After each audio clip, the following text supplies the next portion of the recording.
At issue tonight, Budget 2025. Mark Carney's first budget passed through the House after a tight vote. Very pleased that we passed the budget vote. I salute the 170 members of the House who supported it. There were 4 MPs who abstained from voting to allow it to pass, but the opposition are still unhappy. The consequences of defeating this budget would not be to improve it or to help Canadians. They were not good partners for anybody. They exploited the momentary weaknesses of everybody.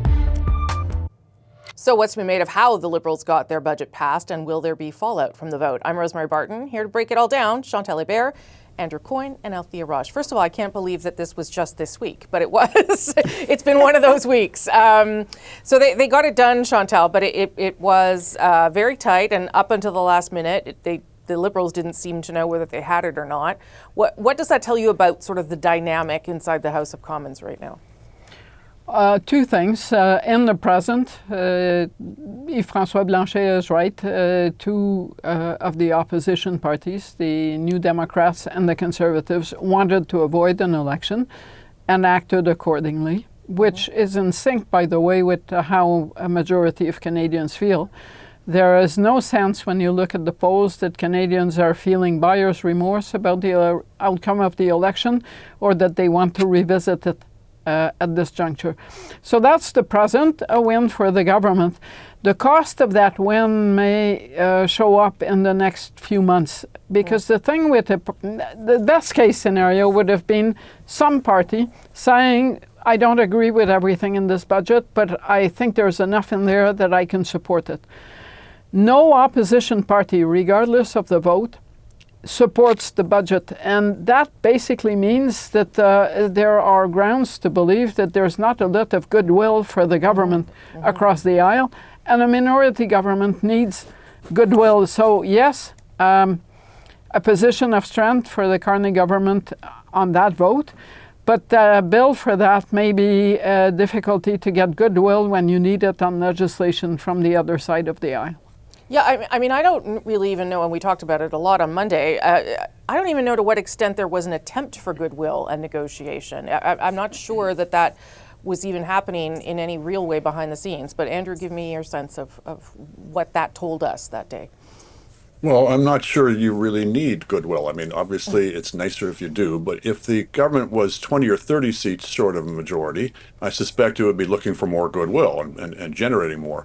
When you're only 1 or 2 seats short of a majority, frankly, you don't need it that much. It was absolutely predicted. I think I did predict that the NDP would never vote to bring this government down. They cannot face an election. They're deeply in debt. It was perhaps less predictable that the Conservatives would also not be in a position to want to go into an election. But when you look at their polling numbers, at least for their leader, when you look at the divisions within the caucus that have been emerging in recent weeks, there was no way they wanted to go into an election either. So they can concoct all the reasons and the stratagems and the games playing with my app didn't work all you like. But at the end of the day, both parties basically manufactured a bit of theater that they were prepared to defeat the budget, but neither of them was ever going to. And what Althia, what does that mean for moving forward, given that there wasn't a lot of room there really for negotiation from the government side either? I guess 2 things. One, the government refused to fundamentally change its budget, but they did give kind of miniature trinkets to the opposition, hoping that would be enough to sway them. For example, some of the programs that Gord Johns, the NDP MP on Vancouver Island, wanted got funded. They funded some programs that Yves-François Blanchet, the leader of the Bloc, specifically asked for. But they never fully went in on like a big $1 billion program or increases to healthcare that were part of the asks. Even Elizabeth May, who insisted, the week prior by like dropping the budget and stomping on it that unless it was amended, it would not have her vote. They were still negotiating with her like hours before the actual vote. And she didn't get much, but she got enough because she was transparent about, I don't want this government to fall. I think to the second point, the risk is the opposition parties are actually also not talking to each other. And that's where I think we might actually have some problems, whereas the Bloc Québécois over the weekend seemed surprised that the NDP was thinking about voting against the budget. And now that the NDP and the Bloc and even Elizabeth May realize that the Conservatives actually did not want an election more than anybody else, there may be the potential for errors, because aside from May, no one came out and clearly said, this is how I'm voting ahead of the vote, this is why I'm voting ahead of the vote. And so there were a lot of last-minute scrambles, and the Conservatives were not honest. They still really aren't really honest about what their strategy was. And so I think we could find ourselves in a situation that is not necessarily of the government's making. And I will say the Conservatives, they were actually paranoid that the Liberals really wanted an election. Even though the elections were not ready, they genuinely seemed to believe that there was a risk that the Liberals would withhold some votes and then we would find ourselves in an election. So there's a lot of distrust around this House of Commons. Chantal, you wanted in there. Yeah, I still believe that going forward, and I'm talking months here, but the next phase is a stabilization of the opposition leadership. Does Pierre Poilievre keep his job? Does he not? And if not, then a new leader. And who leads the NDP? So I believe the government may find that it's having a hard time moving legislation through committees, because in committees, the Bloc and the Conservatives together have the majority. But I don't believe we will see a serious election threat. Actually, in my calendar, I don't see that until next fall's budget, because at some point in between all these leadership things, there will be a Quebec election. And that takes us basically to the next budget. So if I were Mark Carney, I would consider this possibly the most productive period of my tenure. The next 8, 9, 12 months, we'll see what happens this time next year. Okay, last word to you, Andrew. This is a government in a relatively strong position that all three parties have to vote together to bring it down. I think we're basically going back to the days of Stephen Harper, where a government in possession of a strong majority, if it's able to play them off against each other, can last a surprisingly long time. So we got used to the idea under the Trudeau government with the supply and confidence agreement with the NDP that was the way you do things, but it's traditionally not been the way. This is more like a normal minority government in that way. Yeah, and so drama awaits in the months ahead. At issue, Alberta and Ottawa. Talks between the provincial and federal governments have been ramping up. The Premier of Alberta has said she's quite supportive of what we're doing and is looking forward to finishing the conversations with the Prime Minister. A deal is expected soon to support Alberta's push for a pipeline and potentially remove part of British Columbia's oil tanker ban. The BC Premier is pushing back and accusing Danielle Smith of playing politics. This is about politics, and it's about a wedge issue for the Premier of Alberta that she finds politically advantageous. So could there be another pipeline? How could BC challenge it or stop it? Let's bring everyone back. Chantal, Andrew, and Althia. Althia, you wrote about this today, so I'll start with you. What do you make of what Ottawa is trying to do here, and whether this is a real potential of another pipeline to the West Coast? I think they want to give Danielle Smith the at least semblance of a win. I do think that Mr. Carney, a little bit like Justin Trudeau back in 2016, 2015 in the lead up, the environment and the economy go hand in hand. And yes, we're concerned and alert to the needs of Albertans and their desires, and we want to see that actualize. And so here we go, we will buy the TMX pipeline and we will twin it. And so I do think that there is a genuine effort on behalf of the government to see a pipeline proposal go through, along with a long list of ifs and buts that have given those in caucus the feeling that this is never going to see the light of day, either because the Pathways project, this is a massive carbon sequestration project, is at least 5-8 years down the line, even if it starts getting built, that Alberta would have to beef up its industrial price in order to make this happen and clean up its system. And the biggest thing really is that initially, at least, the government said British Columbia would have to say yes. And of course, coastal First Nations have to say yes because it goes through their land and they are constitutional obligations, not just regular kind of practices conventions in the same way that BC's saying yes. Yeah. That seems to have changed this week with Hodgson's office, the Natural Resources Minister's office, saying, no, BC doesn't get a veto. Our strong preference is for British Columbia to say yes. And now we have the Premier of British Columbia kind of pointing out the obvious, like if you really want to expand access to Asia, why not just triple or increase the flow of the TMX pipeline? It's already there. You avoid all the squabbles with Indigenous First Nations. You're not going through the Great Bear Rainforest. Like, here's an easy pathway to a yes. And for a lot of people, it's not clear why Danielle Smith is not jumping on that. Chantal, what do you think is going on here? I believe the Mark Carney is at the fork in the road. He can go for what Althia just mentioned, i.e. an increase in the capacity of the Trans Mountain pipeline. It's already there. The government of BC, which initially opposed it, supports it, is ready to do what is needed, and more oil would flow out now, not in 10 years, but starting next year. And that could be a win for BC in the sense that they're gotten themselves out of the way. A win for the federal government. They would get more stringent climate policies in place in Alberta, and a win for the Premier of Alberta, who instead of going into a fight that will outlast her tenure as Premier, would be able to say, I actually achieved this getting more oil to market that is not the U.S. Throw in Keystone XL if it gets completed, and you've got the elements of something that you can show to Albertans. The other road leads to chaos for the Liberals, according to me. One, I don't think the coastal First Nations are going to change their minds on the tanker ban. It's a very solid position that they fought for more than a decade. I don't believe the BC government is going to cave. I believe the Quebec government, among others, would look at this and say, they are forcing a pipeline down the throat of BC. What does that mean for Quebec voters? And I believe that it would create tensions that could see Mark Carney. We talked about his strong minority.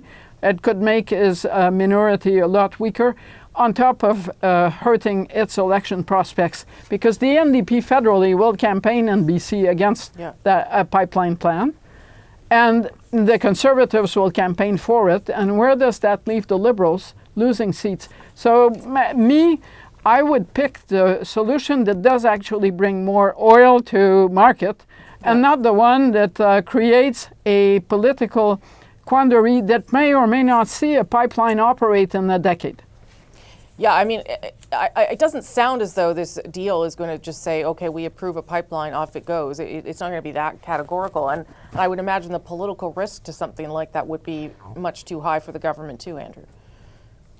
Well, in a rational world, everything Chantal says makes rational and reasonable sense, but we're not necessarily in the realm of reason here. Yeah. The pipeline has become symbolic in Alberta, at least among some Albertans, of whether it's respected and treated fairly in the Federation. So yes, in the short term, if you expanded capacity in the Trans Mountain, that would probably be enough. Maybe not in the long term, and that can be debated. That depends on the state of oil markets, et cetera. But look, we're already making progress if we're looking at the broad outlines of this memorandum of understanding in terms of the feds give up some things that they should probably give up, things like the emissions cap. The province gives ground on things like a tighter industrial pricing regime. That's all sensible and good. And as for the actual building of the pipeline, I suppose I might quote the great Mackenzie King, a pipeline if necessary, but not necessarily a pipeline. You can push it out into the theoretical, the hypothetical, the future. You can still be saying, in principle, we approve it. We're going to work towards it. But you don't necessarily have to commit to building it right now or until some future government. But I only have a few minutes left, Althia, but you have to, that has to be believed, right? If you're going to say we are in favor of it, hypothetically, theoretically, at some point in the future, that the promise has to be good enough that people believe that, right? And will sign on to it. Well, it's hard to see how this project, I mean, right now, she's committed $14 million to looking into it. There's no private proponent. It's possible that the province of Alberta becomes that proponent, but there's so many hurdles. And the thing is, when you look back at the politics of all this, none of it really makes sense. It kind of doesn't seem like they want to get to a yes. Alberta has only put forward one project proposal for the major projects list. I mean, part of it was pathways, but it's really just this pipeline. And you look at British Columbia, like last week, it had 3 projects on the list. If you want more things, instead of saying this is the proof point that the Canadian Federation doesn't work if we don't get our way, why don't you suggest, I don't know, a high-speed train from Calgary to Edmonton or a new electricity grid or whatever, I don't know. So that's odd. The Natural Resources Minister, if he was really interested in trying to make this work, you would think would have accepted the Coastal First Nations repeated requests to meet with him. No, he meets with oil executives all the time, but has never met with the Coastal First Nations.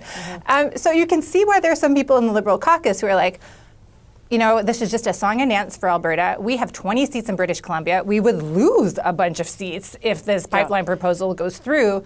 And so clearly the Carney government can't be that stupid. That is what some caucus members genuinely believe. But Chantal, quickly, but it can't just be a song and dance for Alberta, because that's not going to fly in Alberta either. But go ahead, Chantal.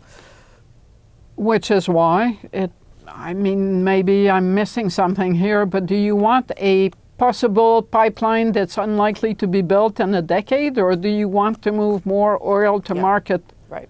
Is basically where we're at this point, absent a private sector proponent for the pipeline that may never get built and that will be stuck in litigation. That provinces have ways to stop projects. That's how Pickering Airport didn't happen. The province said we're not building the municipal infrastructure. That's what Christy Clark wanted to do with Northern Gateway. So you can have the constitutional right to decree a pipeline. That doesn't mean you'll ever see one. 20 seconds, Andrew. Well, you can do both. You can get the TMX expansion, and you can also, as I say, if you're not committed to it right now, but sort of dangle the prospect of another pipeline. I would say there's gains for the Liberals in this, not just in Alberta, but in positioning themselves on the center-right perspective as well. This would reverberate across the country in a way in terms of the way voters looked at them, particularly the conservative voters who are prepared to switch to the Liberals if they get the right vibe from them. At issue, trade talks. The U.S. ambassador to Canada says there is hope for a restart. I've got suggestions that I think can get it restarted, but it's not going to be easy. And continuing his criticism of Ontario's anti-tariff ad. I would suggest that you seriously consider whether that is the best way to try to achieve your objectives in the United States of America. So what do these latest comments from the U.S. ambassador mean for Canada? Let's bring everyone back. Chantal, Andrew, Althia. Andrew, I saw you commenting on it on social media, so I will start with you. What do you make of the ambassador's approach? He also said in those same comments that the F-35 deal, purchasing the F-35s, would help us get to a deal. He has lots of advice for Canada on how to manage things here. Well, first of all, I continue to wonder why he's here. The role of a diplomat is usually considered to be to try to persuade another country to see things your government's way, or to gather information on what people in other countries are thinking about it and report back to your home base. Well, he's making no effort to persuade, and by his own accounts, he's made no effort to try to understand our position. He professes himself baffled that we would object to being made into the 51st state. But look, this question has always been hanging in the air is, okay, we try to diversify our trade, we try to diversify our defense procurement policy. What do the Americans do in response? And what we're seeing is, I think, the beginnings of a quite concerted campaign to hem in our options on that, to say, no, you're going to have to buy American defense procurement. You're going to have to obey American dictates when it comes to your own independent foreign policy or independent trade policy. So if we were to cave, for example, on this demand that you have to buy the F-35 if you want to get a trade deal, are we going to imagine that's going to be the end of it? That will be the beginning of it. We have no way to believe that if we were to give in on this, that there wouldn't be future demands and further demands on top of this. And even if we gave into those demands, that Donald Trump would ever deliver on his side of the bargain. So we should be really careful about this. Chantal? I also think he's a bit late to the party. I'm not sure that Canadians believe that there is a serious, solid trade deal to be had from this administration anymore. And he's, at the very least, going out of his way not to read the room. No one is talking about Premier Ford's campaign in this country at this point. But if he wants to raise the issue of what we want to accomplish in the U.S., I'll pick a lane. We're either interfering in their politics and having an impact, or we're not meeting our goals. I think he confuses the U.S. with the Trump administration, two different things. As for the F-35, what that tells me is that there is leverage here for Canada. I'm not sure, like Andrew, that you should want to make that choice based on wanting a trade deal from someone who has no respect for his own trade deals, Kuzma. But it does show that this file does offer Canada some leverage. Althia? I agree with Chantal. I don't think this is the beginning. I mean, this is the way the Trump administration has been treating the federal government since basically Mark Carney became prime minister, right? Like the federal government caved on the digital service tax, and what did they get in return? Nothing. Yep. They caved on the reciprocity tariffs, and what did they get in return? Nothing. So it's not clear what we were prepared to give, frankly, before the trade talks got stalled or hit pause. And now it feels like maybe the federal government has wised up. You know, it's a pretty big deal to have the King and Queen of Sweden to show up here on a full PR effort to try to get us. I mean, it's a massive many billions of dollar purchase. But so we have leverage to play people off each other. I think there's also real national security concerns why we might not want the F-35.